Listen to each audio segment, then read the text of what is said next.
It takes a brave and independent mindset to go tiny. If you are trying to figure out your tiny pivot, this podcast is here to inspire and connect you with the other unconventional, gritty, inspirational people within this community.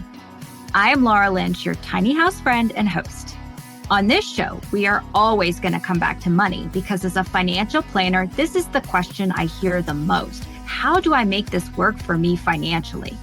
Well, that's my jam, so jump in, let's go. New episodes drop every Thursday. Hey, welcome to Less House More Moola podcast. It's Laura, your host. Thank you so much for coming back in 2025. I'm recording this on January 6th. It is the Monday of the new year when the inboxes must be attended to, the holidays are over, and the big smashing question of what am I going to tackle? What is true for me? What am I doing in 2025 is looming large for those of us who are trying to live an intentional kind of life. There's an iterative process of coming back to where we've been and where we're going.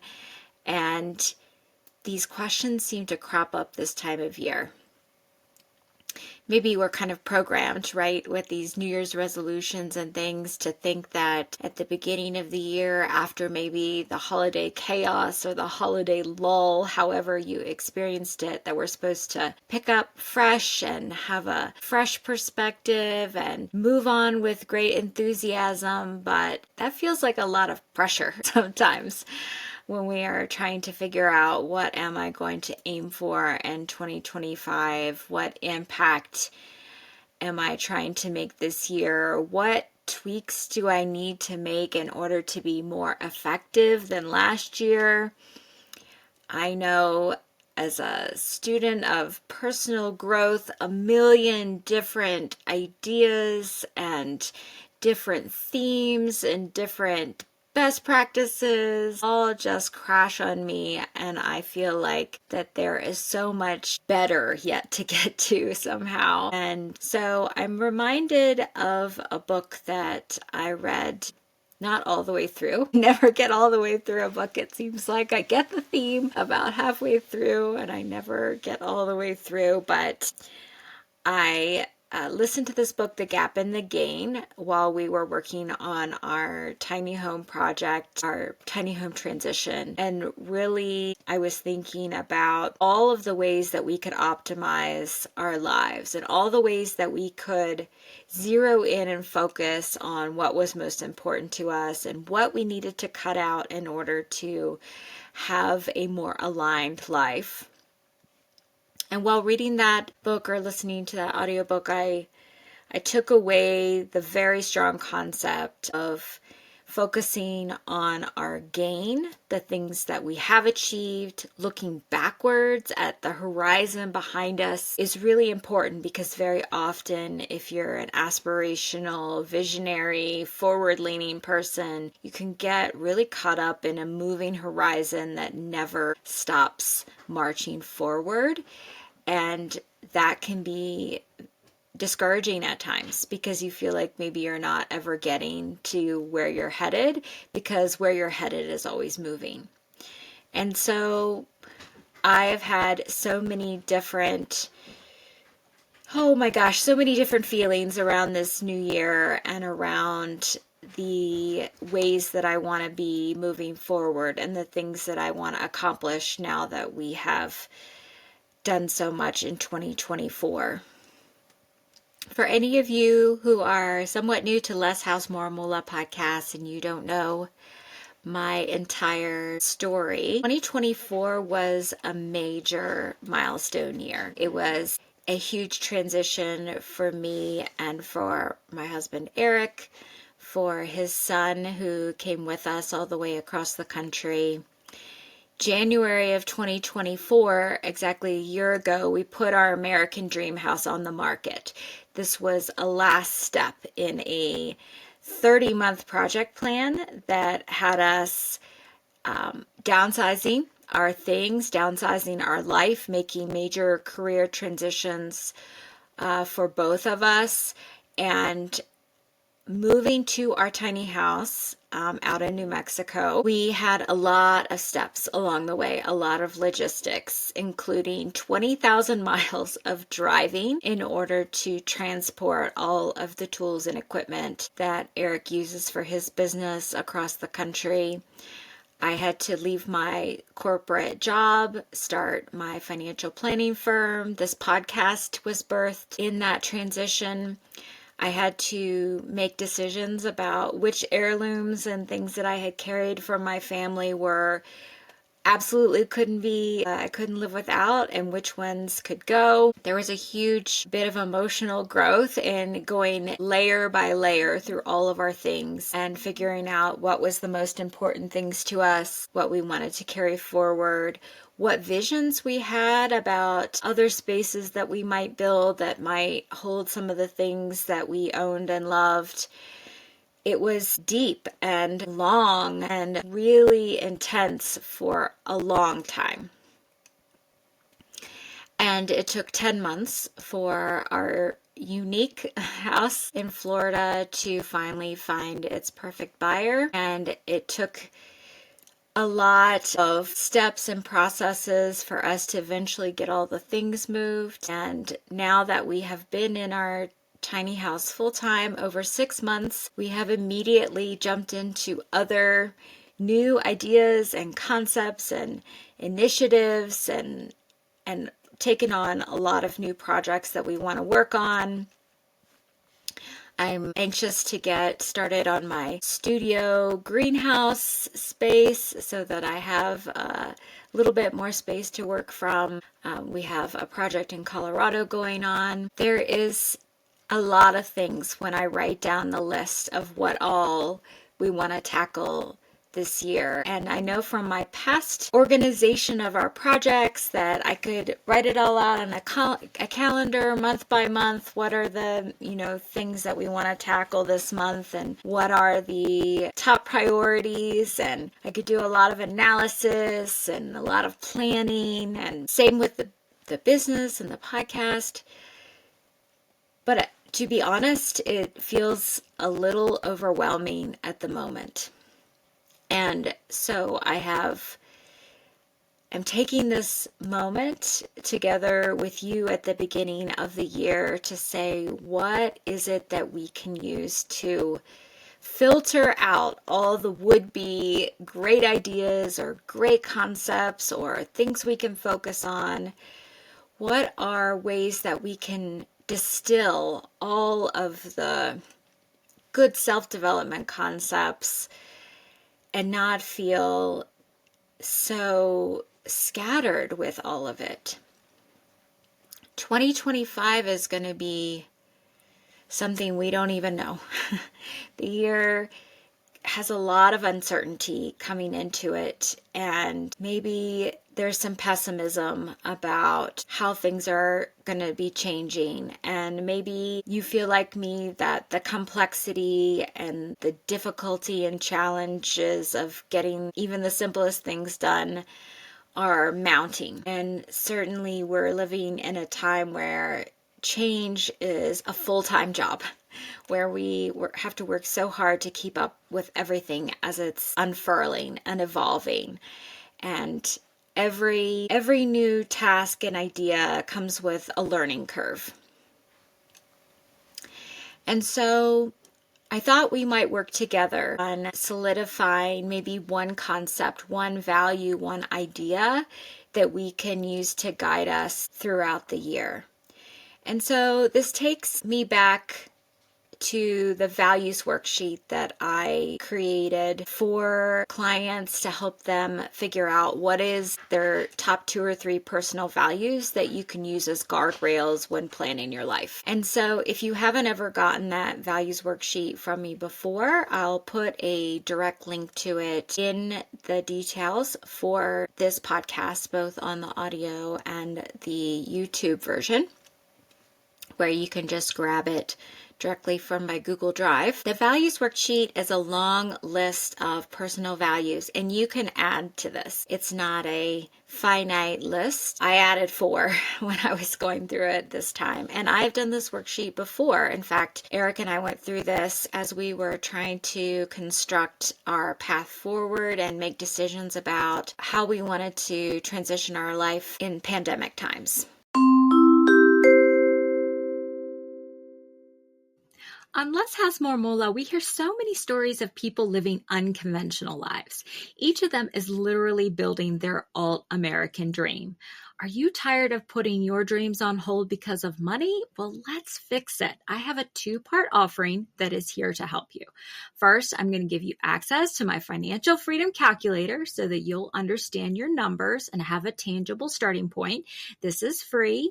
And then second, we'll book a session to figure out your finances so that you can live your alt-American dream as soon as possible. This is paid. Why am I giving you something for free? Because I'm passionate about empowering people to choose an unconventional path. So let's work together to figure out money so that you will know that you've officially taken action on your plans. This offering is for you if you're unsure of your cost of living or how much savings you might need. You don't know what money move to make next. You dream of an unconventional life built on your terms. You're seeking a permanent solution and not a one-time motivational boost. You want to learn about money from someone who shares your interest in breaking away from the norm. So what do you think? Are you tired of starting sentences with someday when I? Then go to altamericandream.com and get the financial freedom calculator.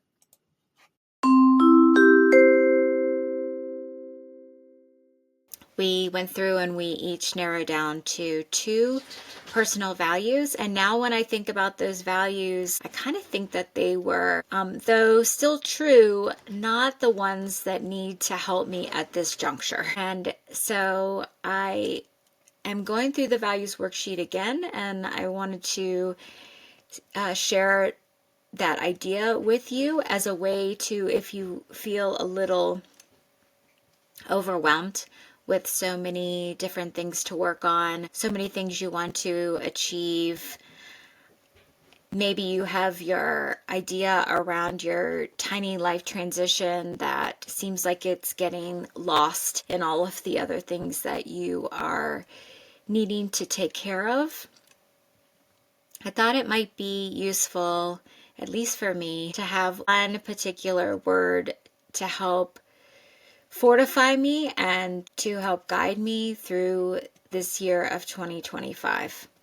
So much changed for me last year, and this year as I'm forging ahead, I feel so many different sparkly ideas, or so many fears, or so many pressures, or so many expectations for myself. And all of those things come into conflict with each other to some degree, or get in the way, or muddle. And so I thought it might be useful to really come up with one thing to filter all other things for 2025. We're all forging into this year with things that we know are coming, birthdays on our calendar, and travel that maybe we have planned, but there's a lot of days in between that we will be filling with all of the regular things that we do every day. And some of the things that we do every day bring us great fulfillment, and many of the things that we do every day are obligations and responsibilities that we do because we have to. And so as we are thinking about how we fill our days in between the key things that are on our calendar,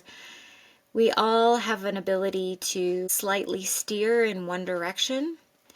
And so if we can think about one particular value that we want to filter all other objectives through, a little mantra for the year, those small intentional steps will help guide our year in a very slightly different path than we would have otherwise gone if we just trudged on ahead. Earlier today, I was having a conversation with someone about housing and about business and about marketing. And in that conversation, I was talking about an article that I wrote on LinkedIn before the end of the year about how that our portfolio maybe gets too much credit when really it's our life decisions that create the most opportunity for us to do well and to feel well. In the ether, the media, the internet, the public discourse, we hear so much about